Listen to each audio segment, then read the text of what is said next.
সোমবার বলেছিলেন দলের রাজ্য সভাপতি সুব্রত বক্সির বাক্য গঠন নিয়ে তার আপত্তি আছে। দলের প্রবীণ সাংসদ সুদীপ বন্দ্যোপাধ্যায়ের বক্তব্যের ভাব সম্প্রসারণও করতে চেয়েছিলেন।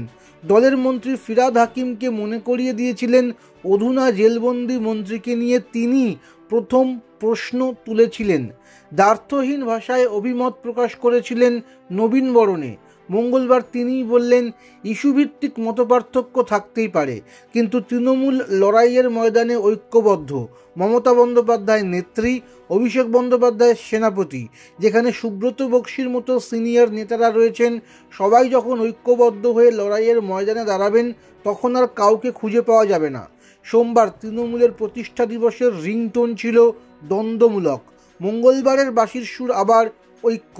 সোমবার দিনভর নবীন প্রবীণ প্রসঙ্গে কড়া বিতর্কের পরে সন্ধ্যায় যখন মমতার বাড়িতে দলনেত্রীর সঙ্গে একান্ন বৈঠকে বসছেন অভিষেক, তখন তৃণমূলের এক রসিক নেতা সুপ্রাচীন এক বাংলা ছবির জনপ্রিয় গানের কৌলি আওড়ে বলেছিলেন, এরপর তাহলে কি হবে?